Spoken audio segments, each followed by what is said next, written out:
స్తుతి ఆరాధనా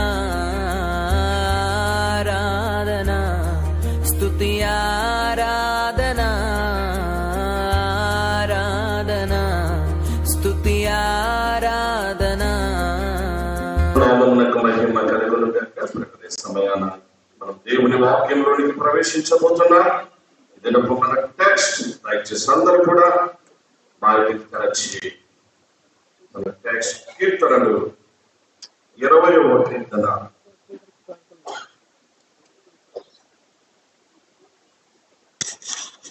కీర్తనల గ్రంథము 20వ కీర్తన, అందులోని 5వ వచనము వినరా. 5, 6 వచనాలు అందరం కలిసి చదువుకుందాం. 5, 6 వచనాలు.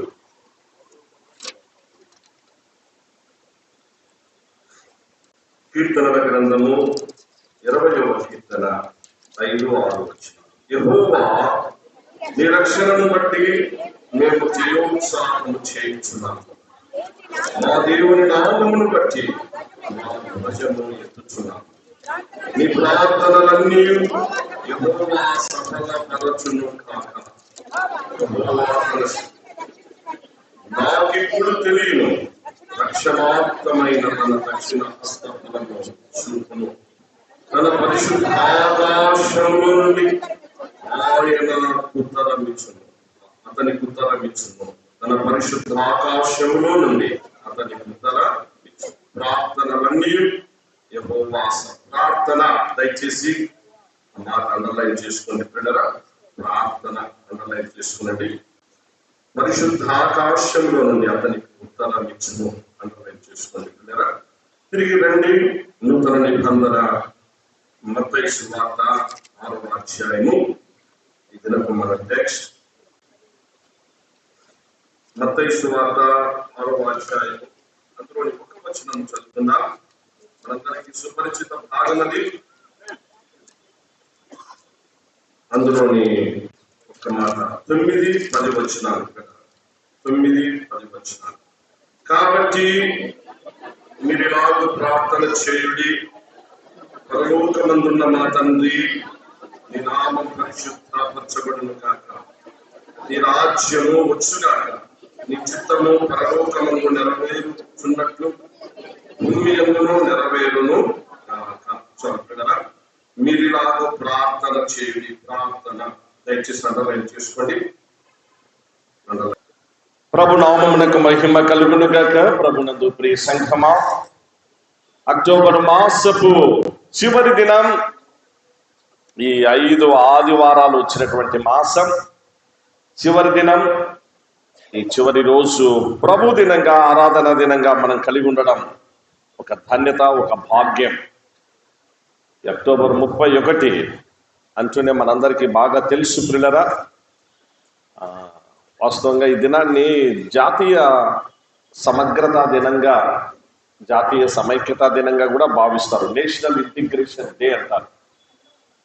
కీర్తి శిష్యురాలు ఇందిరాగాంధీ గారు మరణించిన దినం ఈ దినం కనుక నేషనల్ ఇంటిగ్రేషన్ డే. సో ఈరోజు మనము ప్రభు దినంగా కలిగి ఉండడం కూడా మంచిది. ఈ దినాన్ని, ఈ సమయాన్ని, ఈ సందర్భాన్ని మనకు అనుగ్రహించిన మన ప్రభువునకే సమస్త ఘనత, మహిమ, స్తుతి యుగ యుగములు కలుగును కాక. ఆరాధనకు విచ్చేసిన క్రీస్తునందు ప్రియ సంఘమంతటికి, సహోదర సహోదరులందరికీ కూడా పునరుద్ధానుడైన మన ప్రభు అయిన యేసుక్రీస్తు నామములో మీ అందరికీ శుభములను, వందనములను తెలియపరుస్తూ గొప్ప దేవుని గొప్ప వాక్యములోనికి ప్రేమతో అందరినీ ఆహ్వానిస్తున్నాను. ప్రియులారా, అందరూ మంచిగా దేవుని వాక్యాన్ని ఆలకించాలని కోరుతున్నాం. గత వారంలో మనం ఒక శ్రేష్టమైనటువంటి అంశం పైన ధ్యానం చేసుకున్నాం. తన్ను తాను హెచ్చించుకునివాడు తగ్గించబడును, తన్ను తాను తగ్గించుకునివాడు హెచ్చింపబడును అన్నటువంటి మాట. ఈ దినాన దాని గురించి కొంత కంటిన్యూషన్ కలిగి ఉందామని ప్రార్థన చేసుకుంటున్నప్పుడు ప్రభు మరికొన్ని విషయాలు ఆయన ఆత్మ ప్రేరేపణ ద్వారా తెలియపరుస్తూ వచ్చారు. కొందరికి కొన్ని డౌట్స్ కూడా ఉన్నాయి. ఆ డౌట్స్ కూడా క్లారిఫై చేసుకోవాలి కదా. డౌట్స్ అలాగే పెట్టుకొని ఉంటే అది ఏంటో అని చెప్పేసి ఈ మధ్య కాలంలో ఒక సహోదరులు ఉన్నారు, ఇక్కడ ఆరాధనలో కూడా ఉన్నారు. ఆయన పాస్టర్ గారు, మీరు ప్రార్థన చేసేటప్పుడు ఒక మాట అది పలకరు మీరు, నేను గమనిస్తా ఉన్నాము. నేనే కాదు, చాలా మంది గమనించినారు, కాకపోతే వాళ్ళు మిమ్మల్ని అడగడానికి వాళ్ళు అడగలేకపోయినారు. నేను అంటే ఏంటి పాస్టర్ గారు, ఏమన్నా దాంట్లో ఉందా అని. సరే, ఇప్పుడు మనం చదువుకున్నాం కదా మత్తయి సువార్త 6వ అధ్యాయంలో. కాబట్టి మీరు ఇలాగ ప్రార్థన చేయుడని ప్రభు నేర్పిన ప్రార్థనలో మనకు 3వ మాటగా వచ్చినప్పుడు నీ రాజ్యము వచ్చుగాక అనేటువంటి చోట అది నేను లాస్ట్ లో పలకడం లేదు అనేటువంటిది ఆ సహోదరులు గుర్తు చేసినారు. నాకు సంతోషమైంది. అంటే మంచిది అబ్జర్వ్ చేస్తున్నారు, మంచిది దాన్ని గమనిస్తా ఉన్నారు, దాని గురించినటువంటి వివరణ అడుగుతున్నారు. గుడ్, అలాగే ఉండాలి. అలాగే ఉండడం వల్ల మనం ఆత్మీయంగా ఏమిటి, ఎందుకు అనేటువంటి విషయాలు మనం తెలుసుకోగలం. మరింతగా మనం ప్రభువుకు సమీపం కాగలం. మరింతగా వాక్య జ్ఞానాన్ని, వాక్యంలో మనము మంచిగా అభివృద్ధి చెందగలం. ప్రభు కొరకు, ఆయన రాజ్యం కొరకు, రాకడ కొరకు సిద్ధపాటుకు మనకెంతో ఉపయోగపడుతుంది. కనుక ఈ సమయాన, ఈ దినాన మన అంశం కూడా ప్రార్థనలో ఎవరైతే తగ్గించుకుంటారో తప్పకుండా హెచ్చింపబడతారు. పిల్లరా, ప్రార్థనా జీవితం మనకు తగ్గింపు జీవితాన్ని అనుగ్రహిస్తుంది. ప్రార్థనా జీవితం మనకు విధేయత నేర్పుతుంది. ప్రార్థనా జీవితం మనలో ప్రేమను కలిగిస్తుంది. ప్రార్థనా జీవితం మనలో అలాగూ నూతనమైన ఆలోచనలను, నూతనమైనటువంటి ఆ యొక్క నిర్ణయాలను మనం తీసుకున్న దానికి ఎంతో సహాయపడుతుంది. ప్రార్థన మన జీవితాన్ని అన్ని కోణాల్లో, అన్ని రకాలుగా జయకరంగా నడిపిస్తుంది. ప్రార్థన యొక్క ప్రత్యేకత. కాబట్టి ప్రార్థనలో తగ్గించుకుంటేమా ఎంతో ఉన్నతంగా ప్రభు హెచ్చింపజేస్తాడు. అంటే అక్కడ వాక్యంలో కూడా వ్రాయబడిన మాట ఏంటంటే, పిల్లరా, తగ్గించుకున్నవాడు హెచ్చింపబడును అనింది. అంటే మనము తగ్గించుకున్నాం అనుకోండి, దేవుని సన్నిధిలో విధేయత కనపరిచి, భయభక్తులు కనపరిచి తగ్గించుకుంటే పిల్లరా, అక్కడ హెచ్చింపబడును అంటే అర్థం ఏంటంటే వాళ్ళకు వాళ్ళు హెచ్చింపబడతారు అని కాదు. దాని అర్థం ఒకరు మరొక్కరు హెచ్చింపులోనికి తీసుకొని వస్తారు. ఎవరు ఆ హెచ్చింపులోనికి తీసుకొని వచ్చేది అని అంటే సాక్షాత్తు దేవుడే పిల్లరా. ప్రభు చెప్పిన మాట, నిన్ను నీవు తగ్గించుకుంటేవా దేవుని సన్నిధిలో నీవు విధేయత కనపరిస్తేవా, దేవుని సన్నిధిలో నీవు భయభక్తులు కలిగి ఉంటివా, ప్రార్థనా జీవితం ద్వారా నీవు ఆ తగ్గింపులోనికి వస్తేవా, నేను నిన్ను హెచ్చింపజేస్తా. అది అందులో ఉన్న మాట.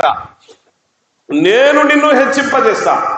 తగ్గించుకున్నవాడు మళ్ళా తను తానే హెచ్చించుకును అని లేదు, హెచ్చింపబడును అని ఉంటుంది.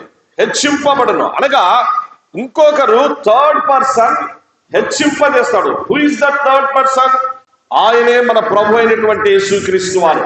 ఆయన నామమున మనం చేసిన ప్రతి ప్రార్థన, ఆయన నామమున తండ్రిని మనం అడిగిన ప్రతి విజ్ఞాపన ప్రభు ఆలకిస్తాడు. కనుక తప్పకుండా ఆయన మనలను హెచ్చింపజేస్తాడు పిల్లరా.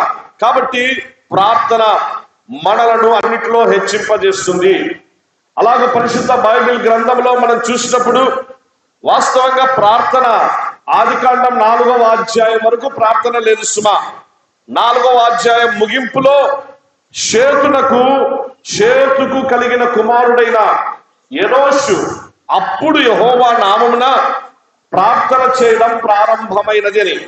అనగా ఆదాము హవ్వల కాలంలో కానీ, లేకపోతే వారికి కుమారులు కలిగిన కయీను హేబెలప్పుడు కానీ, ఆ తదుపరి నెక్స్ట్ మళ్ళీ షేతు కలిగినప్పుడు కానీ అంతవరకు ప్రార్థనా జీవితం అనేటువంటిది లేదు. ఇంకొక రూపంలో, మరొక్క విధానంలో దేవునితో సహవాసం, దేవునితో సంబంధాలు వారు కొనసాగించారు. మనకు తెలుసు కానీ ప్రార్థన అన్నటువంటి ఒక వినూత్నమైన, దేవునికి ఇష్టమైన, దేవునికి మహిమకరమైన, అలాగూ మనందరి జీవితాలకు ఆశీర్వాదకరమైనటువంటి ఒక కార్యం, ఒక ప్రక్రియ ఎనోష్తో ప్రారంభమైంది.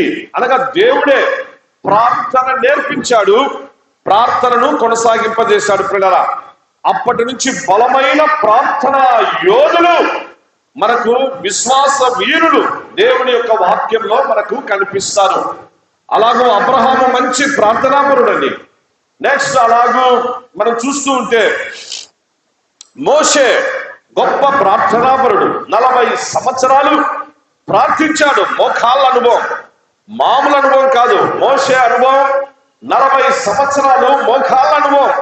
40 సంవత్సరాల ప్రార్థన అతనిని ఎంతగా తగ్గించుకున్నాడంటే, ఆ ప్రార్థన ద్వారా తాను ఫరో కుమార్తె యొక్క కుమారుడు అనిపించుకోవడం దానికి ఇష్టపడలేదు. చక్రవర్తి పదవిని ఆశించలేదు. అలాగూ ఐగుప్తు ధనం ఆశించలేదు.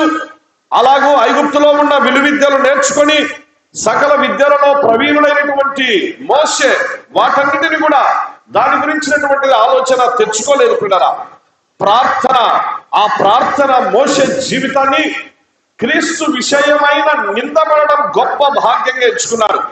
ఐగుప్తు ధనము కంటే క్రీస్తు విషయమైన నింద గొప్ప భాగ్యమని ఎంచుకున్నాడు. ఫరో కుమార్తె యొక్క కుమారుడని అనిపించుకున్నట కంటే దేవుని ప్రజలతో శ్రమ అనుభవించుట మేలు అని తెలుసుకున్నాడు.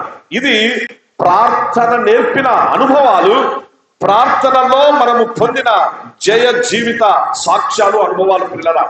కాబట్టి 40 సంవత్సరాల ప్రార్థన మోషేను గొప్ప నాయకుడిగా ప్రపంచ చరిత్రలో, ఇజ్రాయేలు చరిత్ర లేకపోతే ది వరల్డ్ హిస్టరీలో కూడా మోసెస్ పేరు చిరస్థాయిగా ఉండిపోయేటట్లుగా దేవుడు చేశాడు. అందుకే ప్రార్థన మనందరికీ అవసరం. ఈ ఉదయకాలమున మనం నూతన మాసములో, అనగా ఈ దినముతో ముగించబడి రేపటి దినము నవంబర్ నుండి డిసెంబర్ మాసాలు చూస్తూ ఉండగానే 2 అయిపోయాయి పిల్లరా. సెప్టెంబర్ స్పీడ్ గా అయిపోయింది, అక్టోబర్ కూడా అయిపోయింది. ఇంకా నవంబర్ రేపటి నుంచి మొదలవుతుంది. నవంబర్ వచ్చిందంటే మనందరికీ తెలుసు ఇంకా ఆల్మోస్ట్ క్రిస్మస్ వచ్చేసింది అని. ఆల్మోస్ట్ క్రిస్మస్ వచ్చేసినట్టే. ఎందుకనగా నవంబర్ లో మనం క్యాండిల్ లైట్ సర్వీస్ ఆరాధన కలిగి ఉంటాం, మన ప్రిపరేషన్స్ అన్ని ఉంటాయి. డిసెంబర్ అంతా కూడా మనము ఆ మనస్సు కలిగి సెలబ్రేషన్స్ లో భాగంగా దేవుని మహిమార్థమై మన సంఘం ముందుకు పోతుంది, మన SIU సంఘం. కనుక ఇలాంటి మాసాల్లో ప్రవేశిస్తున్న మనం, మీ అందరికీ నేను సవినయంగా మనవి చేస్తున్నా, ఆ పండుగలు లేకపోతే ఏదైనా మనం కలిగి ఉన్న ఏ సెలబ్రేషన్ అయినా అది ఆత్మీయంగా ఉండాలి. అది ఆత్మీయతను సంతరించుకొని ప్రభుకు ప్రీతికరంగా, ఇష్టకరంగా ఉండాలి. ఎప్పుడు ప్రభుకి ఇష్టకరంగా ఉంటుందో అప్పుడు ఖచ్చితంగా మనకు ఆశీర్వాదకరమైతుంది. కనుక అది జరగాలి అంటే ప్రార్థన మన జీవితానికి అవసరం పిల్లరా. ప్రార్థన మన జీవితానికి అవసరం. కనుక ప్రార్థనతో ఇప్పటి నుంచే, ఈ వాక్యం విన్నప్పటి నుంచి ఇంతవరకు ప్రార్థన అనుభవాలు కలిగి ఉన్న మనం ఈరోజు మరొక గొప్ప సత్యాన్ని తెలుసుకొని ప్రార్థనలో మరింత నూతనమైన అనుభవాలతో ప్రభుకు సమీపమై రాబో 2 మాసాలు, తిరిగి రాబో క్రొత్త సంవత్సరానికి మనము, మన కుటుంబాలు, మన సంఘం అన్ని విషయములలో ఆత్మీయంగా సిద్ధపడదాం గాక. అట్టి కృపను పరిశుద్ధాత్మదేవుడు మనకు అనుగ్రహించును గాక. కనుక ప్రభునందు ప్రియ సహోదర సహోదరులరా, దేవుని వాక్యంలో చూసినప్పుడు అలాగూ అబ్రహాము ప్రార్థన, మోషే ప్రార్థన, దావీదు ప్రార్థన, దానియేలు ప్రార్థన, షద్రక్ మేషక్ అబేద్నెగోల ప్రార్థనలు, ఏలియా ప్రార్థన, ఎలీషా ప్రార్థన, అలాగూ రాజుల ప్రార్థనలు, న్యాయాధిపతుల ప్రార్థనలు, ప్రవక్తల ప్రార్థనలు, అలాగూ ఎస్తేరు, రూతు, వీరందరి ప్రార్థనలు, వారి ద్వారా అలాగూ ఎంత దేశాలు మారిపోయాయి, రాజ్యాంగాలు మారిపోయాయి, చట్టాలు మారిపోయాయి. అలాగూ ప్రపంచ చరిత్ర మారిపోతూ వచ్చింది. కనుక ప్రార్థన ద్వారా మనము సమస్తాన్ని సంపాదించుకోగలం. ఒకవేళ ఏదైనా కోల్పోయామా, ఏదైనా పోగొట్టుకున్నామా, అది ఫైనాన్షియల్ గానైనా మిగిలిన ఇతరత్ర ఏదైనా సరే, అన్నిటినీ తిరిగి ప్రార్థన ద్వారా మనము తిరిగి పొందగలం, తప్పకుండా సంపాదించుకోగలం. Because our God the God of restoration, our God is God of restoration. ఆయన తిరిగి సమస్తాన్ని సమకూర్చేటువంటి ప్రభు తప్పక సమకూరుస్తాడు. ప్రార్థనలో కనిపెట్టుకుని ఉండటం ద్వారా, ప్రార్థనలో ప్రభువును సంతోషపెట్టడం ద్వారా ఇప్పుడు మనం ప్రార్థన యొక్క ఆవశ్యకతను కొంతవరకు మనం తెలుసుకున్నాం. అలాగే నూతన నిబంధనలోనికి వచ్చినప్పుడు కూడా ప్రియులారా, మనందరికీ ప్రధానంగా మాదిరి నూతన నిబంధనైనా లేకపోతే పాత నిబంధనలోనైనా బైబిల్ అంతటిలో ప్రార్థనలో మనకు మాదిరి ఎవరంటే విశ్వాస వీరులు ఉన్నారు. గుడ్, మంచిది. ఆకాశం నుంచి అగ్ని కురిపించినటువంటి విశ్వాసులు ఉన్నారు. ఏలియా వర్షం కురసకూడదంటే వర్షంలో ఆపేసిన 3 సంవత్సరాల పైబడి వర్షాన్ని ఆపేసినటువంటి ఏలియా బలమైన ప్రార్థనలు ఉన్నాయి. అలాగూ చనిపోతారు యూదా జాతి అంతా అంటే ఉపవాసం ఉండి కన్నీటితో ప్రార్థించి ఎస్తేరు దగ్గర ఉన్నటువంటి వారందరూ కూడా రాజ్యాంగాలు శాసనాలను మార్చుకున్నటువంటి వారు ఉన్నారు. అలాగూ సింహపు బోనులో సింహాల మధ్యలోనికి వెళ్ళి ప్రార్థించి సింహాలనే అలాగూ మార్చినటువంటి వారు ఉన్నారు. అలాగూ అగ్ని గుండంలో కూడా వెళ్ళడానికైనా సిద్ధపడి ప్రార్థన ద్వారా ముందుకు వెళ్ళినటువంటి యోధులు ఉన్నారు. వీరందరికీ కూడా మూలం, ఆధారం పాత క్రొత్త నిబంధనలకు అన్నిట్లో కూడా ప్రార్థనకు మనకు మాదిరి మన ప్రభు అయినటువంటి యేసుక్రీస్తు వారే. కనుక దయచేసి సంఘమా, ఎస్ఐయు సంఘమా, క్రీస్తునందు ప్రియ సహోదర సహోదరులారా, మంచిగా ఈ మాటలు అందరూ ఆలకించాలని కోరుతున్నాం. యేసు ప్రభు వారి యొక్క పరిచర్య ప్రార్థనతో ప్రారంభమైంది. యేసు ప్రభు వారి యొక్క పరిచర్య ప్రియులారా ప్రారంభం, ఆయన బాప్తిసం తీసుకున్న వెంటనే 40 దినాలు ఉపవాసం ప్రార్థనాడు. అవసరమా? యేసు ప్రభుకు అవసరమా? సాక్షాత్తు దేవుని కుమారుడు, ఆయన సమస్తానికి సృష్టికర్త. అన్ని ఆయన ద్వారా కలిగాయి. ఆయన లేకుండా ఏమీ లేదు, ఏమీ చేయబడలేదు. అన్ని యేసు ప్రభును బట్టి, సర్వము ఆయనను బట్టి, ఆయన ద్వారా కలిగితే అలాంటి ప్రభు ప్రార్థన చేశాడండి. మామూలు ప్రార్థన కాదు సుమా, బలమైనటువంటి ప్రార్థన, కన్నీటి ప్రార్థన, ఉపవాస ప్రార్థన, వేదనతో ప్రార్థన, రోదనతో ప్రార్థన, కన్నీళ్లు విడిచి తండ్రిని సంతోషపెట్టినటువంటి ప్రార్థనలు, తండ్రికి ఇష్టమైనటువంటి ప్రార్థనలు, తండ్రి చేత అంగీకరించబడినటువంటి ప్రార్థనలు కుమారుడైనటువంటి యేసుక్రీస్తు ప్రభు వారు చేశారు. విధేయత అంటే ఏంటో నేర్పించాడు. ప్రార్థనలో తగ్గించుకోవడం అంటే నేర్పించాడు. అలాగూ మనల్నందరినీ ఆ ప్రార్థన శక్తి ద్వారానే మనల్నందరినీ మార్చాడు, మనల్నందరినీ కడిగాడు, మనల్ని కొన్నాడు, తన స్వకీయ సంపాద్యంగా చేసుకున్నాడు. మహా గొప్ప రక్షణ ఇచ్చాడు, శుభప్రదమైన నిరీక్షణ ఇచ్చాడు. ప్రార్థన ద్వారా ఉపవాస ప్రార్థన 40 దినాలు, తిరిగి ప్రతిరోజు రాత్రి ప్రార్థన అరణ్యములో ఏకాంతంగా, తిరిగి ఆయన గెత్సేమనే తోటలో అప్పగించబడక ముందు ప్రార్థన.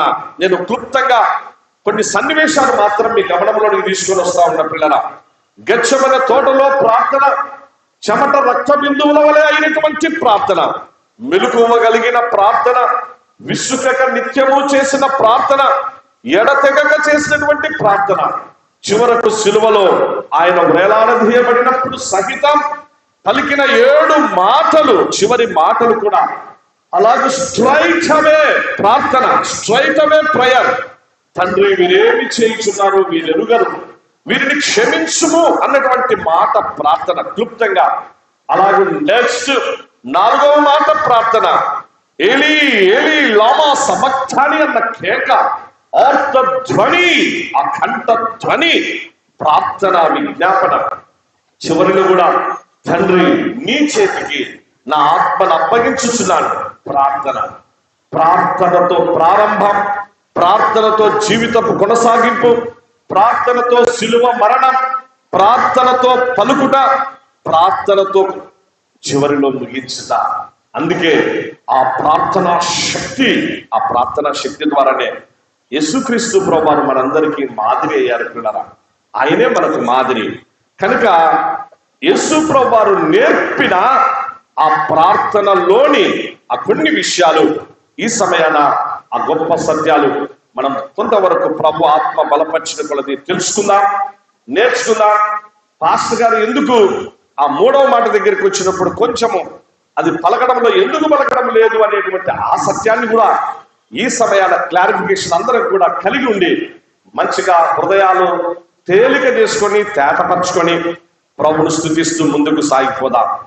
యేసు ప్రభు వారి దగ్గరికి మనం మత్తయి సువార్త 6వ అధ్యాయంలో చూసినప్పుడు ప్రియులారా, అక్కడ శిష్యులు అక్కడికి వచ్చారు. ప్రార్థన గురించినటువంటి ఆ మాట సందర్భం అక్కడ మొదలైంది. ఆ సమయంలో ప్రార్థన ఎలాగూ చేయాలి అనేటువంటిది ప్రభు నేర్పించాడు. కాబట్టి మీరు ఇలాగూ ప్రార్థించుడి. మా మాట చదవండి. ఆ మత్తయి సువార్త 6వ అధ్యాయము. కాబట్టి మీరెలా ప్రార్థన చేయండి. పరలోకమందున్న మా తండ్రి, నీ నామం పరిశుద్ధపరచబడును గాక. నీ రాజ్యం వచ్చును గాక. నీ చిత్తము పరలోకమందు నెరవేరుచున్నట్లు భూమి యందు నెరవేరును గాక. మా అనుదిన ఆహారం నేడు మాకు దయచేయండి. మా రుణస్థులను మేము క్షమించిన ప్రకారము మా రుణములను క్షమించుము. మమ్మల్ని శోధనలోనికి తేక దుష్టుల నుంచి మమ్మల్ని తప్పించుము. మనుషుల అపరాధములను మీరు క్షమించిన ఎడల మీ పరలోకపు తండ్రి మీ అపరాధములను క్షమించును. రైట్, మంచిదిమా. పిల్లరా, దయచేసి గమనించండి. యేసు ప్రభువారు నేర్పిన ప్రార్థన ఇది. యేసు ప్రభువారు నేర్పిన ప్రార్థన ఇలా చేయండి అనేది ప్రభు నేర్పారు. ఈ విషయము అంటే ఈ ప్రార్థనే ఎప్పుడు ఇదే ప్రార్థన చేయండి అని ప్రభు చెప్పలే. ఇంకా మళ్ళీ ఇంకొక రకంగా కాదు. ఇప్పుడు నేను మీకు ప్రార్థన చెప్పాను కదా, నేర్పించాను కదా, ఈ ప్రార్థనే మీరు ఎప్పుడు చేయండి అని అనలే. కానీ నేటి దినాల్లో చాలా చోట్ల మనం చూస్తూ ఉంటున్నాం. బాగా గుర్తుంచుకోనండి, ఈ ప్రార్థనే మనం చేస్తాం. ఈ ప్రార్థన పలుకుతారు. ఎందుకనగా పుస్తకాలు ఉన్నాయి. కొన్ని చోట్ల చాలా సంఘాల్లో పుస్తకాలలో అంటే దైవజనులు వాటిని నడిపిస్తున్నప్పుడైనా ఆ పుస్తకాల్లో కూడా ప్రార్థనలో ప్రభు ప్రార్థన చేసుకుందామంటేనే ఆ పుస్తకంలో ఉంటుంది. కనుక అందరూ కూడా పుస్తకంలోని మాట ఆ ప్రార్థన అలాగే పలుకుతారు, చదువుతారు కూడా పిల్లరా. అంటే ప్రార్థన మంచిది, దాని గురించినటువంటిది కాదు. కానీ అక్కడే ఆగిపోవడం, అంతటితోనే మనం ఆగిపోవడం, ఇంకా ప్రభుతో ప్రార్థన సహవాసాన్ని కలిగి ఉండకుండా ఉండడం, ఇది ఎంత మాత్రము మంచిది కాదు. ఈ ప్రభు నేర్పిన ప్రార్థనలో చాలా అద్భుతమైనటువంటి ఆత్మీయ సత్యాలు ఉంటున్నాయి పిల్లరా. దయచేసి అందరూ బాగా గుర్తుంచుకోవాలి. పరలోకమందున్న అనేటువంటి మాట ఉంది చూడండి. పరలోకమందున్న అని చెప్పేసానంటానే నువ్వు ఎవరికి ప్రార్థన చేస్తున్నావు? తండ్రికి చేస్తున్నావు. ఆ తండ్రి ఎక్కడున్నాడు? పరలోకమందున్నాడు. అనగా నువ్వు భూలోకంలో ఉన్నావు సహోదరుడా, సహోదరి. భూలోకంలో ఉన్నటువంటి నీవు పరలోకాన్ని పిలుస్తున్నావు. కాబట్టి ప్రార్థన చేసినప్పుడు ఆషామాషి కాదు సుమా. ప్రార్థన చేసినప్పుడు ఏదో ఉచ్చారణ కాదు, అలా ఏదో 2 మాటలు పలకాల. యేసుప్రభు వారు ఆ ప్రార్థన చెప్పారు. మనం ఆ ప్రార్థన చేసినప్పుడు అమ్మయ్య అట్లేగా చేయకపోతే ఏమోనే అనేటువంటి భావన కాదు. దాని ద్వారా నువ్వు నీ జీవితంలో అప్లికబుల్ చేసుకోకుండా నువ్వు ప్రార్థన చేస్తే నష్టపోతావు. అప్లికబుల్ చేసుకోకుండా నీ జీవితంలో వాటిని నీకు అర్థం కాకపోతే, ఆ విషయాలకి నువ్వు అర్థం చేసుకోకపోతే, ప్రార్థన ఆ విషయాలు నీకు తెలియపరచబడకపోతే చాలా నష్టపోయేటువంటి పరిస్థితి ఉంది పిల్లరా. ఏంటి ఎలా అనేది ఈ సమయాన్ని గుర్తుంచుకోవాలని మనవి చేస్తా ఉంటున్నా. పరలోకమందున్న అని చెప్పేసి అనే మాట యేసుప్రభు వారు చెప్పినప్పుడు, లోకం మరొక్కటి ఉన్నది, భూలోకం కాదు. ఆ లోకం పరలోకం, హెవెన్. పరలోకములో తండ్రి ఉన్నాడు. పరలోకమందున్న అనే మాట పలకడం అది విశ్వాసాన్ని చూపిస్తుంది. అంటే నీ జీవితంలో నీవు ఒకటి విశ్వసిస్తున్నావు. ఏమని విశ్వసిస్తున్నావు? పరలోకము ఉన్నది అనేటువంటిది విశ్వసిస్తున్నావు. ఆ విశ్వాసమేగిన నిజంగా నీవు విశ్వసిస్తే మంచిది, గుడ్. అది నీ జీవితానికి అప్లికబుల్ చేసుకొని నువ్వు ఆ మాట పలికితే గుడ్. అలా కాకుండా పరలోకమందున్న అని మామూలుగా పలికి భూలోకంలో నీవు చేయాల్సినవన్నీ కూడా దేవునికి అయిష్టమైనవన్నీ కూడా చేస్తూ దేవునికి వ్యతిరేకంగా నీ నోటి మాటలు కావచ్చు, నీ చూపులు కావచ్చు, నీ ప్రవర్తన కావచ్చు, నీ ఆలోచనలు కావచ్చు, లేకపోతే నీ కుటుంబ జీవితంలో కావచ్చు, నీ వ్యక్తిగత జీవితంలో కావచ్చు, సంఘము పరిచర్యల్లో కార్యక్రమాల్లో కావచ్చు, ఎక్కడైనా సరే నీవు ఆ మాట పలుకుతున్నావంటే దేవుని ఎదుట మనము లెక్క ఒప్ప చెప్పవలసినటువంటి వారమై ఉన్నాం. ప్రియులారా, ఎవరమైనా సరే నాలుకతో మనము పలికిన ప్రతి మాట, దయచేసి గుర్తుంచుకోనండి, నాలుకతో పలికిన ప్రతి మాటకు దేవుని ఎదుట మనము జవాబు చెప్పాలి. యాకోబు పత్రికలో వ్రాయబడిన మాట నాలుక అగ్నియే అని అంటున్నాడు. కాబట్టి నాలుక అగ్నియే. ఏ అగ్నిది? ఈ నాలుక మామూలు అగ్ని మాత్రమే కాదు, ఇది నరకము చేత చిచ్చుమెత్తబడేటువంటి పరిస్థితిలోనికి తీసుకోబోతుంది. నాలుకనే కంట్రోల్లో ఉంచుకోకపోతే, నాలుకను జాగ్రత్తగా ఉపయోగించకపోతే నరకము చేత చిచ్చు పెట్టేటువంటి యాకోబు పత్రిక 3వ అధ్యాయం తర్వాత మీరు చదవాలని మనవి చేస్తా ఉంటున్నా. నేను చెప్పిన విషయాలు అక్కడ ఉంటాయి పిల్లరా.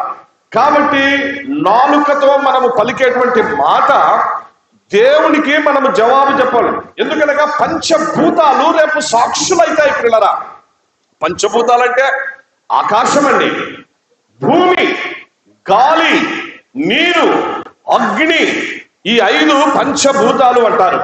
మనము నోటి మాట పలుకుతాం చూడండి, పరలోకమందున్న అని అనే లోపల నిజంగా మనం పలుకుతున్నామా, లేకపోతే ఏదో ఒక ఆచారంతో ఏదో ఒక పద్ధతితో పలుకుతున్నామా? ఇది మనం ఆత్మీయంగా నిజంగా పలకకపోతే రేపు భూమి ఆకాశాలు సాక్షులుగా మనం నిలబడతాయి. ఎన్ని ఆదివారాలు చర్చికి వచ్చాం, లేకపోతే ఎన్ని కుటుంబ ప్రార్థనలలో ఎన్ని చోట్ల ప్రార్థన చేసినప్పుడంతా ప్రభు ప్రార్థన ఉచ్చారణ చేసావు కానీ, ఆ పుస్తకంలో రాయబడింది చదివావు, పుస్తకంలో రాసిందేటువంటిది నువ్వు చెప్పావు కానీ నీ జీవితంలో అందులో ఒక్కటైనా నీవు అనుసరించావా? ఒక్కటైనా నీ జీవితంలో నీవు ఫాలో అయ్యావా? అప్లికబుల్ చేసుకున్నావా? రేపు పంచభూతాలు సాక్షులుగా, ఆ భూమి ఆకాశాలైన గాలి, నీరు, అగ్ని మనకు రేపు సాక్షులుగా అవి మనల్ని నిలబెడతాయి పిల్లరా, క్రీస్తు న్యాయ పీఠము ఎదుట. కనుక జాగ్రత్త. అందుకే పరలోక ప్రార్థన ప్రభు చెప్పిన మాట ఆషామాషిగా తీసుకోవద్దని నేను మీకు సవినయంగా మనవి చేస్తా ఉన్నాను. దేవునికి లెక్క ఒప్ప చెప్పవలసినటువంటి వారమై ఉన్నాం. మనుషులకు కాదుస్తున్నా, ఒకవేళ సంఘానికి కాకపోవచ్చు, సంఘానికి లెక్క ఒప్పజెప్పేటువంటి విషయంలో ఇంకోటి ఫీలింగ్ రావచ్చు, లేకపోతే ఇంకోటి కావచ్చు. కానీ ప్రార్థన ప్రతి క్రైస్తవుని జీవితంలో ప్రార్థన ఇట్ ఈస్ మ్యాండేటరీ. ప్రార్థన కొంతమంది ఉన్నారు, కొంతమంది మన సంఘంలో, వాళ్ళ గురించి చెప్పాలని నేను చాలా విషయంలో ఆత్మీయంగా నేను అతిశయిస్తాను. నేను ఎంతో వాళ్ళు ప్రార్థన చేస్తుంటే ఉన్నారు. ప్రార్థన చేయమంటే వాళ్ళు కొంతమంది ప్రార్థన చేస్తారు, ఎంత చక్కగా ప్రార్థన చేస్తారు. స్త్రీలలో కూడా కొంతమంది ఎంత మంచిగా ప్రార్థన చేస్తారు. ప్రార్థిస్తుంటే వాళ్ళు ప్రార్థన చేస్తారంటే అలాగే వినబుద్ధి. నేను ఒకసారి ఒక చిన్న మాట చెప్తున్నా, సందర్భాన్ని బట్టి. ప్రభు మహిమార్థమై ఒకరినొకరు ఘనులుగా ఎంచుకునుడని వాక్యం చెప్తుంది కదా. ఇంతకుముందు సెక్స్టన్ శామ్యుయల్ గారు ఉండేవారు. శామ్యుయల్ గారి సతీమణి కరుణమ్మ గారు. ఆన్లైన్ పీరియడ్ జరుగుతుంది పిల్లల, సంపూర్ణ రాత్రి ప్రార్థనలు జరుగుతున్నాయి. అందరం ఇక్కడ మోకాళ్ళని ప్రార్థన. ఆ సమయంలో అప్పుడు కరుణమ్మ గారు ఉన్నారు. వాళ్ళు కరుణమ్మ గారు ప్రార్థన చేస్తారు అని చెప్పేసి నేను మొట్టమొదటిసారి వినడం, ఎందుకంటే ప్రభు మహిమార్థమే చెప్తున్నాను. నేను మొదటిసారి కరుణమ్మ గారి ప్రార్థన ఎంత చక్కగా ప్రార్థన చేసిందంటే, ఆత్మీయంగా అందరినీ ఉద్దేశించి బాగా చక్కగా ప్రార్థన. నేను ఆ రోజు ప్రార్థన అయిపోతున్న వెంటనే ఆమెను అందరి ఎదుట నేను అప్రిషియేట్ చేశాను.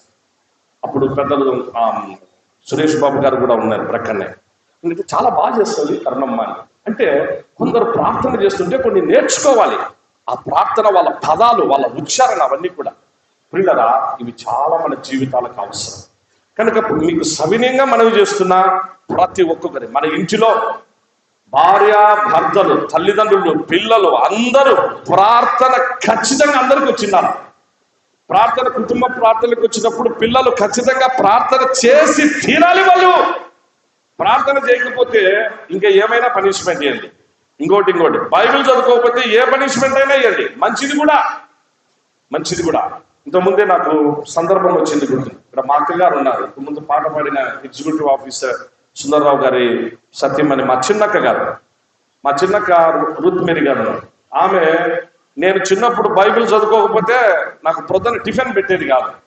నేను ప్రార్థన చేసుకొని నేను బైబిల్ చదువుకుంటేనే టిఫిన్ పెడతా తంబి అంటది నాకు. నేను బైబిల్ చదువుకోకుండా ప్రార్థన చేసుకోకపోతే టిఫిన్ పెట్టదు, కాఫీ ఇయ్యదు. అంటే ఒక క్రమశిక్షణ పిల్లలు, అలాంటి క్రమశిక్షణ అది అవసరం. మన పిల్లలకు అది అవసరం, ప్రార్థన అవసరం. కనుక దయచేసి ప్రభు రాకడ సమీపం అవుతున్నప్పుడు నీ రాజ్యము వచ్చుగా కానీ పలుకుటలోని ఔన్నత్యాన్ని దయచేసి అందరూ ఇప్పుడు అర్థం చేసుకునండి. ఎందుకు మనం ఆ విషయంలో మనం ఎక్కడ ఉంటున్నాం, మన పరిస్థితి ఏంటో అర్థం చేసుకొని మనము ఒకవేళ ప్రార్థనలో వెనుకంజలో ఉంటే మనము ముందుకు సాగిపోదాం. మన కుటుంబాలను మనము మార్చుకుందాం దేవుని వాక్యపు వెలుగులో. అలాగే సంఘము కలిసి ఆ మాట ప్రార్థన పలుకున్నప్పుడు మనము ఏ స్టాండర్డ్స్ లోనికి, ఏ హయ్యర్ స్టాండర్డ్స్ లోనికి వెళ్ళిపోతున్నామో దయచేసి మనము ఈ వాక్యం ద్వారా మనం తెలుసుకుందాం. కనుక దయచేసి అందరూ ఈ విషయాన్ని గుర్తుంచుకోవాలని మనం, పరలోకమందున్న అని ప్రభు చెప్పినప్పుడు విశ్వాసాన్ని చూపిస్తుంది. మనం భూలోకములో కాదు ఉండేది, మనకు పరలోకం కూడా ఉంది. మనము ప్రార్థిస్తున్నటువంటిది మా తండ్రి అంటున్నాం. పరలోకమందున్న మా తండ్రి అంటే డాడీ, అనగా ఆయనతో సహవాసం ఉంది. మొట్టమొదటిది విశ్వాసం, రెండవది సహవాసం. ప్రియులారా, విశ్వాసము పరలోకము ఉంది అన్నటువంటి విషయం మన అందరము మైండ్ లో ఫిక్స్ అయిపోయిండాలి. భూలోకములో ఉన్న మనం పరలోకములో ఉన్న మన తండ్రితో సహవాసాన్ని కలిగి ఉంటున్నాం. ఆయనకు మనము ఇదిగో ఈ విజ్ఞాపన, ఈ ప్రార్థన, ఈ యొక్క అప్లికేషన్, ఈ యొక్క వాటిని మనం పెడుతున్నాం. పరలోకమందున్న మా తండ్రి అనడం. రెండవ మాటగా నీ నామము పరిశుద్ధ పరచబడును గాక అని చెప్పేసానంటే ఆయన నామము పరిశుద్ధ పరచబడును గాక. గాక అంటే ఆ గాక అనే పదం పలికేటప్పటికీ నీకు నాకు ఒక ఆత్మీయమైన స్థాయి కావాలి పిల్లరా. ఆత్మీయమైన స్థాయి ఊరికే కాదు. అందులో ప్రార్థన చేస్తున్నటువంటి పరలోకమందున్న తండ్రితో, సృష్టికర్త అయినటువంటి దేవుడు, మహాగణుడు, మహోన్నతుడు, పరిశుద్ధుడు, నిత్య నివాసి అయినటువంటి దేవుడు, గమనాగమనం వల్ల కలుగు ఏ ఛాయ అయినా లేకుండా సమీపింపరాని తేజస్సులో అమరత్వము కలిగినటువంటి శ్రీమంతుడు, అద్వితీయుడైన దేవుడు, సర్వశక్తిమంతుడు, సర్వ జ్ఞాని, సర్వాంతర్యామి అయినటువంటి ఆ పరలోకపు తండ్రికి మనము ప్రార్థన చేస్తున్నామే. ఆయనకు ప్రార్థన చేస్తున్నప్పుడు ఒక మాట పలుకుతున్నామే, నీ నామము పరిశుద్ధ పరచబడును గాక. గాక అంటున్నామంటే అది ఒక బెనడిక్షన్కు సూచన ఉంది. బెనడిక్షన్కు సూచన. అందుకే కీర్తనలు 20వ కీర్తన చదివినప్పుడు కూడా అక్కడ వ్రాయబడిన అది బెనడిక్షియల్ స్టాంజా అంటారు పిల్లరా. బెనడిక్షియల్ శామది, బెనడిక్షియల్ శామ. ఆపత్కాలమందు ఆయన నీకు ఉత్తరం ఇచ్చును గాక, యాకోబు దేవుని నామము నిన్ను ఉద్ధరించును గాక, ఆయన నీ ప్రార్థనలన్నీ సఫలపరచును గాక అని అంటున్నామంటే దానికి ఒక స్థాయి, ఒక మనకంటూ ఒకటి కావాలి పిల్లలు. ఎవరంటే వాళ్ళు దాన్ని పలకడానికి, ఎలా అంటే అలా పలకడానికి అది మనకు కాదు.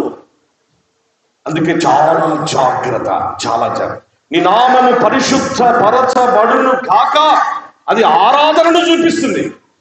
పరలోకపు తండ్రిని మహిమపరచుట ఆయన ఆరాధన చూపిస్తుంది.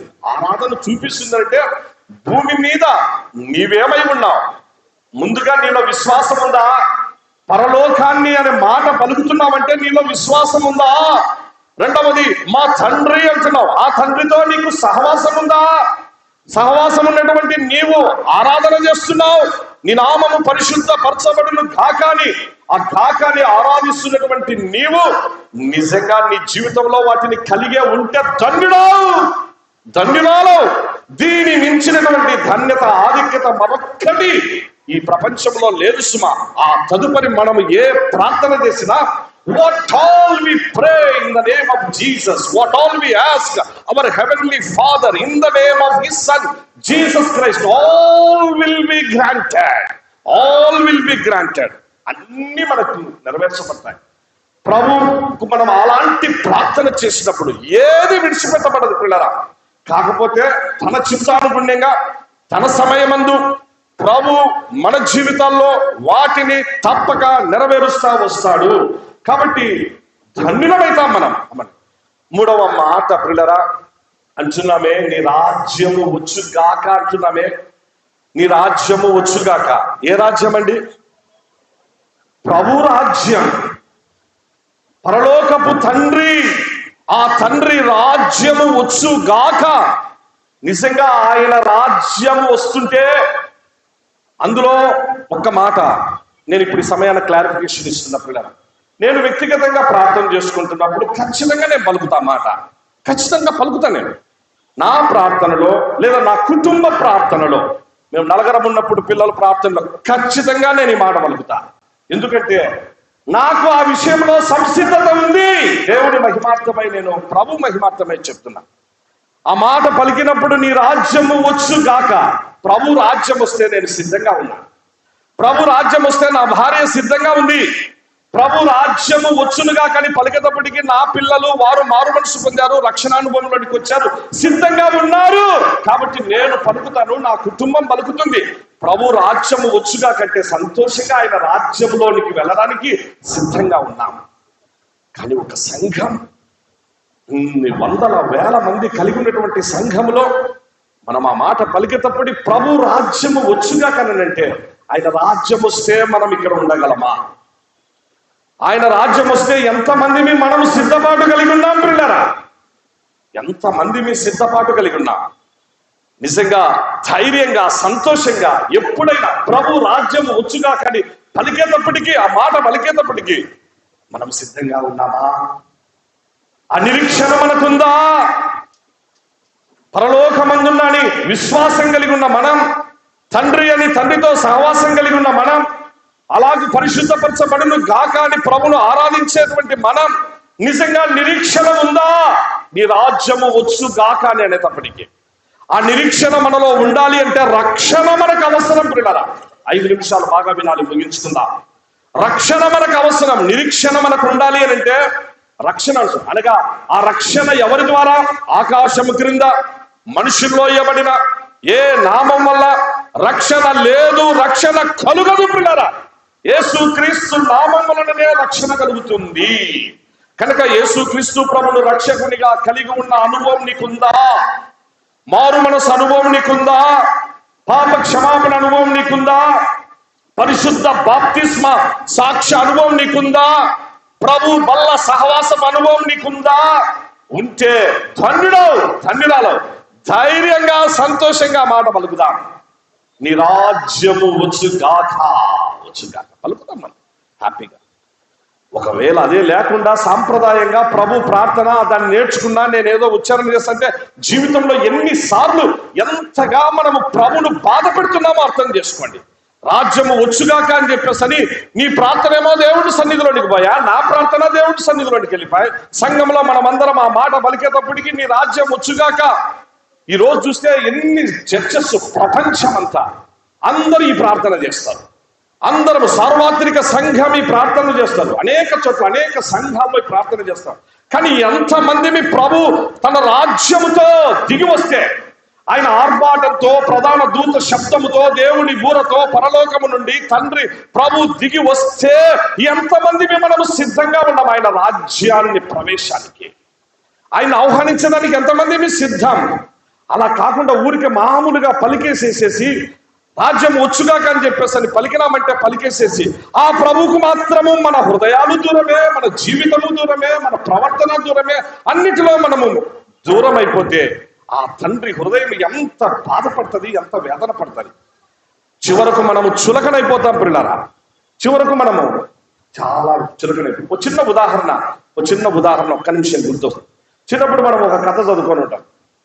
చిన్నప్పుడు మనం కథ ఏంటంటే నాయనా పులి వచ్చి అనే కథ గుర్తుంది. నాయనా పులి వచ్చాడు. నాకైతే చిన్న గుర్తుంది. జస్ట్ ఎగ్జాంపుల్ పిల్లల, తండ్రి కొడుకు ఇద్దరు ఆ మందను తీసుకొని ఆ గొర్రెలు మేపుకుంటా ఉంటారు. అడవిలోకి పోయినారు. కథ ఇది పిల్లల. అడవిలోకి పోతే వాళ్ళ నాయన్ని ఆట పట్టించాలనుకున్నాడు కొడుకు. అలా వాళ్ళ నాయన ముందు పోతా ఉన్నాడు. కొడుకు వెనక గొర్రెలు తీసుకునేటప్పుడు ఉండేటువంటి నైనా అని పిలిచినాడు. ఏం నా కుమారుడు అంటే పులి వచ్చా నాయన అన్నాడట. ఏమొచ్చా? పులి వచ్చిందంటే ఏది ఏది ఏది పులి వచ్చిందని చెప్పేసి అని ఆయన ఆరాటపడి ఆయన ఆ విషయంలో ఎంతో జాగ్రత్తగా తను కాపాడుకోవాలి, తన కుమారుణ్ణి కాపాడుకోవాలి, తన మందను కాపాడుకోవాలి అని చెప్పేసి ఏదని చెప్పేసి పరిగెత్తుకుంటా దగ్గరికి వస్తే నైనా పులి వచ్చేటప్పటికి తండ్రి పరిగెత్తుకుంటా దగ్గరికి వచ్చేటప్పటికి పక్కపక్క నవ్వుతా ఉన్నాడు. ఏంటంటే ఊరికెళ్ళే నిన్ను అట్లందామని చెప్పేసరి ఊరికెళ్ళే పులి లేదు గిలి లేదు లేదన్నాడు. అంటే ఆయన నౌకటి ఊరిని ఏంట్రా అని చెప్పేసి అనుకోని వెళ్ళిపోయినాడు డాడీ. మళ్ళా కొంత దూరం అట్లా పోయిన తర్వాత నైనా పులి వచ్చాడన్నాడు రెండోసారి. మనం చిన్నప్పుడు చదివిన కథ చెప్పినారా, ఇది అందరికి గుర్తుంటది. నైనా పులి వచ్చాడంటే మళ్ళీ పరిగెత్తుకుంటూ వచ్చినాడు. కుమారుణ్ణి కాపాడుకోవాలి, మందని కాపాడుకోవాలని ఆయన తండ్రి తన బాధ్యతలో తన ప్రేమలో పరిగెత్తుకుంటా దగ్గరికి వస్తే మళ్ళీ నవ్వుతా ఉన్నాడట. పులి లేదు గిలి లేదు నిన్ను ఆటబట్టించేది అడిగిలే అన్నాడట. అంటే నేను సరే అని చెప్పేసరి మళ్ళీ వెళ్ళిపోయినాడు. ఈసారి మళ్ళీ మూడోసారి పిలిచినాడు. మళ్ళా కూర్చున్నామంటారు. ఈసారి నాయనా పులి వచ్చాడా, తండ్రి వచ్చినాడా? నిజంగానే పులి వచ్చింది పిల్లలు, నిజంగానే పులి వచ్చింది. జరగాల్సిన నష్టం జరిగిపోయింది. నాయనా నాయనా కేకలేస్తా ఉన్నాడు. కాదు, నాయనా కేకలేస్తా ఉన్నాడు. నైనా ఏం లేదు. ఎందుకనంటే పరిస్థితులు ఆ విధంగా వస్తాయి. మన తండ్రిని మనం ఎన్నిసార్లు, మన పరలోకపు తండ్రిని మనం దుఃఖపెట్టాం. ఈ మాట పలికేటప్పుడు ఒక సంఘముగా, సార్వత్రిక సంఘం కావచ్చు, మన SIU సంఘం కావచ్చు, లేదా మన కుటుంబం కావచ్చు, మన వ్యక్తిగత జీవితాలు కావచ్చు, నీ రాజ్యము వచ్చు కాక అని ఒక బెనడిక్షన్గా ఆ విధంగా మంచిగా తండ్రిని మనము కోరుకుంటున్నామే. నీ రాజ్యం రావాలి తండ్రి, నీ రాజ్యము వస్తే నేను ఉండాలి తండ్రి. నిజంగా ఉంటున్నామా? ఆ నిరీక్షణ ఉందా? ఆ నిరీక్షణకు అవసరమైన రక్షణ అనుభవం ఉందా నీకు? నీ కుటుంబం రక్షణ అనుభవంలోనికి వచ్చిందా? సంఘం, పాస్టర్ సంపత్ కుమార్ నడిపించేటువంటి సంఘమా, SIU సంఘమా, నీవు రక్షణ అనుభవంలోనికి వచ్చావా? ఈ మాట పలికేటప్పటికి, పాస్టర్ అక్కడి నుంచి పలికేటప్పటికి నీ రాజ్యం వచ్చుగా, కానీ పాస్టర్ దేవుని ఎదుట లెక్క ఒప్ప చెప్పవలసి ఉంటుంది. సంఘములో మారు మనసు లేకపోతే, సంఘములో ఇంకా మారు మనసు లేని, అలాగే దేవుని యందు భయభక్తులు లేని, రక్షణ అనుభవం లేనటువంటి ఎంతో మంది ఉంటే వాళ్ళందరినీ ఒక పద్ధతిగా మనము నీ రాజ్యము వచ్చుగాక అని చెప్పేసి అని పలికి ఆ తండ్రి ఎదురుకి, ఆ పరలోకపు తండ్రికి ఆర్తధ్వని వెళ్ళిపోతే, కానీ ఇక్కడ చూస్తే చాలా మంది సిద్ధపాటు లేకపోతే పలికినటువంటి పాస్టర్ గారు పలుకుతున్నటువంటి విషయాలు దేవుని దృష్టిలో మనం ఎంతగా లెక్క ఒప్ప చెప్పవలసిన మాట. అలాగే నెక్స్ట్ మిగిలిన విషయాలన్నీ ఆలోచన చేస్తే సమయం లేదు, ముగించుకుందాం. మిగిలినవి కూడా అవి మామూలే. నీ చిత్తం పరలోకమందు నెరవేరినట్లు భూమి యందును నెరవేరును గాక. గుడ్, మంచిది, నెరవేరును గాక. ఒక విధేయత. పరలోకంలో నీ చిత్తం నెరవేరింది ప్రభువా, భూమి మీద కూడా నెరవేరాలి నేను కోరుకుంటున్నా. విధేయత, గుడ్, మంచిది గాక. నెక్స్ట్ ఉంటున్న మా అనుదిన ఆహారము నేడు మాకు దయచేయము. మంచిది. ఆ మాట పలకంలో విన్నపం, మాకు అది దయచేయని చెప్పేసి అని ప్రార్థన చేసుకో. నెక్స్ట్ మా రుణస్తులను మేము క్షమించి ఉన్న ప్రకారం, అంటే ఒక కనికరాన్ని చూపుతున్నాం. మా రుణములను కూడా క్షమించు దేవా అని చెప్పేసి అని పశ్చాత్తాపడుతున్నాం. మమ్మల్ని శోధనలోనికి తేక దుష్టు నుండి తప్పించు అని చెప్పేసి అని ఒక ఆదరణ, ఒక ఆశ్రయాన్ని కోరుకుంటున్నాం. రాజ్యము, శక్తి, మహిమ నీవే నిరంతరం అని చెప్పేసి అని అంటున్నాం. ఒక అంగీకారానికి, ఒక ఆత్మీయమైన అంగీకారానికి వస్తున్నాను. గుడ్, మంచిది. కాకపోతే ప్రియ సంఘమా, నేను సవినయంగా మీకు మనవి చేస్తున్నా. 3వ మాటలోని ఒక్కటి మనం ఇప్పుడు ధ్యానంలోనికి తీసుకుందాం. మన ప్రభు రాజ్యం సామాన్యమైన మామూలు రాజ్యం కాదు సుమా. ప్రపంచమంతా ఇన్ని వేల సంవత్సరాలుగా ఎదురు చూస్తున్నా. ఒక 2 నిమిషాలు బాగా వినాలి, ముగించుకుందాం. ప్రపంచం ఎదురు చూస్తున్న ఆదికాండం మొదటినప్పటి నుంచి ఏదేను తోటలో దేవుడు ఆదాము హవ్వలను కలగ చేసిన నాట నుండి నెక్స్ట్ ప్రకటన గ్రంథం ముగింపు వరకైనా, వేల సంవత్సరాల చరిత్ర అయినా, అనేక సామ్రాజ్యాది నేతలు ప్రపంచాన్ని పరిపాలిస్తూ వచ్చినటువంటి అనేక గ్రీకు మహా సామ్రాజ్యం కావచ్చు, మాదీయ పారసీక మహా సామ్రాజ్యాలు కావచ్చు, రోమా మహా సామ్రాజ్యాలు కావచ్చు, అలాగే ఈజిప్షియన్ ఆ యొక్క వాళ్ళ యొక్క సివిలైజేషన్, వాళ్ళ కల్చర్ కావచ్చు, అశ్షూరీయులు కావచ్చు, వీళ్ళందరూ కూడా ప్రపంచాన్ని పరిపాలన చేస్తూ వీళ్ళందరి ఇంతమంది ఎదురు చూస్తూ ఒక మంచి రాజ్యం రావాలి, మంచి పరిపాలన రావాలి, ఆ రాజ్యములో ప్రవేశించాలి, రాజ్యం అంటే ఈ విధంగా ఉండాలి అని చెప్పేసి ఎదురు చూస్తున్న ప్రపంచం ఎదురు చూస్తున్నటువంటి రాజ్యం అది ఎవరి ద్వారా సాధ్యమంటే ఒక్క యేసుక్రీస్తు ప్రభువు ద్వారానే సాధ్యం. అది నెరవేర్చబడాలి అని అంటే పరలోక ప్రార్థన చేద్దాం, మంచిగా అందరం చేద్దాం, గుడ్ చేయాలి. కానీ ఆత్మీయంగా సిద్ధపడి రక్షణానుభవము కలిగి ఆ మాట పలుకుదాం. నీ రాజ్యము వచ్చు కాకాని పలికినప్పుడు తండ్రి సంతోషపడతాడు. ఎందుకనగా ఆ పరలోకపు తండ్రి లోకం పుట్టినది మొదలుకొని మన కొరకై సిద్ధపరుస్తున్నటువంటి రాజ్యం. అది మామూలు రాజ్యం కాదు సుమా. ఆ రాజ్యములో అలాగూ బంగారు వీధులలో తిరిగేటువంటిది, అలాగూ యుగ యుగములు శాశ్వత కాలం ఉండేటువంటి రాజ్యం. ఆయన రాజ్యంలో మనము ఆ మహిమ దేహాలతో మనం సదాకాలం ప్రభుతో ఉండమే.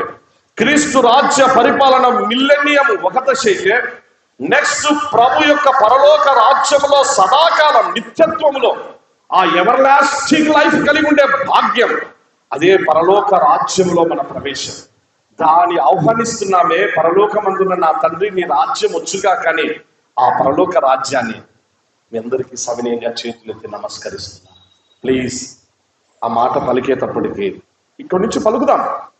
పాస్టర్ గారు నేను పలకడానికి ఇష్టపడుతున్నా, పలుకుదాం ఆ మాట, కానీ సిద్ధపడి పలుకుదాం పిల్లలు. ఇంకా ఎవరైనా ఒకవేళ మారు మనసు లేకపోతే, రక్షణానుభవం లేకపోతే, ఆ సిద్ధపాటే లేకపోతే ఆచారంగా పలకొద్దు ప్లీజ్. సిద్ధపడినటువంటి వాళ్ళు పలకండి, తండ్రికి సంతోషం. అలాగూ అందరము సిద్ధపడి మన SIU సంఘం ఈ వాక్యం విన్న అందరికి కూడా ఎందుకనగా రక్షణ మనకు మ్యాండేటరీ, ప్రార్థన మనకు మ్యాండేటరీ కనుక ఆ రక్షణ కలిగి ప్రభు రాజ్యాన్ని ఆహ్వానిద్దాం, ఆ ప్రార్థనతో ఆహ్వానిద్దాం. మనము ఆశీర్వదించబడదాం, తండ్రి సంతోషపడతాడు. ప్రభు రాజ్యంలో హ్యాపీగా యుగ యుగంలో ఉందాం.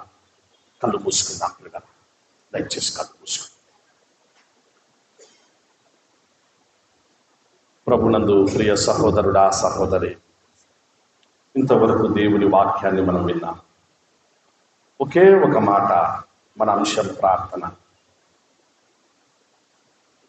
ప్రార్థనలో నీవెక్కడున్నావు సహోదరుడా సహోదరి? ప్రార్థనలో నీ కుటుంబం ఎక్కడుంది? ప్రార్థన ద్వారా నీ భర్తను సంపాదించుకో, ప్రార్థన ద్వారా నీ భార్యను తిరిగి ప్రభులోనికి నడిపించుకో, ప్రార్థన ద్వారా నీ పిల్లలను మార్చుకొని దేవుని వాక్యము చెప్పిన మాట. మనం ఎక్కడున్నాం? ఒక్కసారి మనలను మనం దేవుని వాక్యపు వెలుగులో పరీక్షించుకుందాం. మనము మన కుటుంబాలు, దేవుడు మనకిచ్చిన విలువైన కుటుంబ విలువలు, దేవుడు మనకిచ్చినటువంటి అతి ప్రశస్తమైన సంఘము యొక్క కార్యక్రమాలు ఆత్మీయంగా ప్రార్థనాపూర్వకంగా మనం అనుభవాలు కలిగి ఉన్నామా పరీక్షించుకుందాం పిల్లలు. ఒకవేళ అది కలిగి ఉండకపోతే ఇదే అనుకూలమైన సమయం. నేడే రక్షణ దినం. ప్రభు రక్తం కార్చింది అందుకే కదా నైనా, ప్రభు ప్రార్థించింది అందుకే కదా, ప్రభు మన కొరకు మరణించింది అందుకే కదా, ప్రభు మరణాన్ని జయించి తిరిగి లేచింది అందుకే కదా, ప్రభు పరలోక రాజ్యాన్ని సిద్ధపరిచేది అందుకే కదా. నీలాంటి నాలాంటి దేవుని పిల్లలు ప్రార్థిస్తే వారికి ఆ రాజ్యాన్ని అప్పగించాలని తండ్రి చూస్తా ఉన్నాడు. మన కోసమే కదా ఆ రాజ్యం, ఆయన కోసం కాదు, మన కోసమే ఆ రాజ్యం. కనుక ప్రార్థన నేర్చుకుందాం. ప్రార్థన ఇంకా నేర్చుకోకుండా ఇంకా వేరే విషయాలకి మనము ప్రయారిటీ ఇస్తే దేవుని సన్నిధిలో వేషధారులమైతాం, నటించే వాళ్ళమైతాం. అది చాలా నష్టం. ఆరని అగ్నిగుండం నరకానికి వెళ్లాల్సి వస్తుంది. మారిపోదాం, దేవుని సన్నిధిలో దేవుని వాక్యం ద్వారా రక్షణ పొందుదాం. సంతోషంగా నీ రాజ్యము వచ్చుగా కానీ పలుకుదాం. అట్టి కృపను పరిశుద్ధాత్మ దేవుడు అనుగ్రహించుగాక. తండ్రి నీకు వందనాలు, స్తోత్రాలు. నీ పిల్లలు నీ స్వరం విన్నారు ప్రభువా. నీ రాజ్యానికి సిద్ధపడుతున్నారు. ప్రపంచం సిద్ధపడుతుంది. ప్రతి వారము ప్రార్థన ద్వారా నిన్ను ఆహ్వానిస్తున్నది ప్రభువా. కానీ చాలామంది అర్థము తెలియక, ఆచరించక, జీవితాలకు అప్లై చేసుకోకుండా ఉంటున్నారు. క్షమించండి నాయనా. అలాగే సార్వత్రిక సంఘం సిద్ధపడి నీ రాజ్యం వచ్చుగా కానీ చెప్పుటకు ఎస్ఐయు సంఘం ఇక నుండి అందరూ మరి ప్రభువా, అందరం రక్షణ జ్ఞానము కలిగి, రక్షణ సంతోషములో, రక్షణ ఔన్నత్యములో నీ రాజ్యము వచ్చుగా కానీ ధైర్యంగా పలికే కృప, ఆ భాగ్యాన్ని మాకు దయచి నీ పిల్లలను ఆశీర్వదించిన వచ్చే మాసం కొరకు సిద్ధపరచు. నీ కరుణా హస్తాలకు అప్పగించుకుంటూ యేసునామమున ప్రార్థిస్తున్నాము తండ్రి. Thank you and all. God bless you. ప్రార్థించు. మహోన్నతుడమైన మా తండ్రి, ప్రేమ కలిగిన దేవా, నీకే ఘనత, మహిమ, స్తుతి చెల్లిస్తున్నా. ఉదయకాలం నుంచి ఇంతవరకు నీ సన్నిధి మాకు తోడుగా ఉంచారు తండ్రి. మీరే మమ్మల్ని అన్ని విషయంలో ప్రోత్సహిస్తూ వచ్చారు, బలపరుస్తూ వచ్చారు, హెచ్చరిస్తూ వచ్చారు నీ వాక్యం ద్వారా. దేవా నీకు వందనాలు, స్తోత్రాలు తండ్రి. అలాగూ ప్రార్థన ఆవశ్యకతను నేర్పించారు కొంతవరకు తండ్రి. మా జీవితాల్లో వాటిని మేము అప్లికేషన్ పార్ట్ మరి తండ్రి చక్కగా వినియోగించుకున్నట్టు కృపద ఇచ్చేది. తద్వారా మేము, మా కుటుంబాలు, సంఘం అన్నిటిలో హెచ్చింపబడి వర్ధిల్లుటకు సహాయం చేయనేనా. ఇదిగో నీ పిల్లలు అనేక మంది వచ్చారు. నీ మందిరం నీ పిల్లల చేత నింపబడింది నైనా తండ్రి. తిరిగి వారు వెళ్తున్నారు. వారి హృదయాల్లో నీ జీవపు మాటలతో నింపుకొని సమాధాన ఆశీర్వాదాలతో వెళ్ళుటకు సహాయం చేయండి. ఈ వారపు పరిచర్యలన్నింటిలో మీరే కృపను అనుగ్రహించండి. నవంబర్ మాసం కొరకై మమ్మలను ఎస్ఐయు సంఘాన్ని సిద్ధపరచండి ప్రభువా. నీకే ఘనత, మహిమ, స్తుతి చెల్లిస్తూ ప్రేమామయుడు త్వరలో మా కొరకు రానై ఉన్న యేసు నామమందే దీన మనసుతో ప్రార్థించి వేడుకుంటున్నాం మా తండ్రి. పరలోకమందున్న మా తండ్రి, నీ నామం పరిశుద్ధ పరచబడును కాక, నీ రాజ్యము వచ్చు కాక, నీ చిత్తము పరలోకమందు నెరవేర్చబడినట్లు భూమి యందును నెరవేర్చబడును కాక. మా అనుదిన ఆహారము నేడు మాకు దయచేయి. మా రుణస్థులను మేము క్షమించి ఉన్న ప్రకారం మా రుణములను క్షమించు. మమ్మను శోధనలోనికి తేక దుష్టుని నుండి తప్పించుము. రాజ్యం, శక్తి, మహిమయు నిరంతరము నీదే, నీవై ఉన్నావు తండ్రి. ఆమేన్. మన తండ్రి అయిన దేవుని ప్రేమ, మన ప్రభు అయిన యేసు క్రీస్తు కృప, పరిశుద్ధాత్ముని నిత్య ఆదరణ, ఆశీర్వాదములు ఈ ప్రత్యేక పరిశుద్ధ ఆరాధనలో పాలి భాగస్థులైన మీ అందరి మీదను, కుటుంబముల మీదను, మన ఎస్ఐయు సంఘపు సేవా పరిచర్యలు, సార్వత్రిక సంఘ పరిచర్యలన్నిటి మీదను సర్వదా తోడై కాపాడు కాక.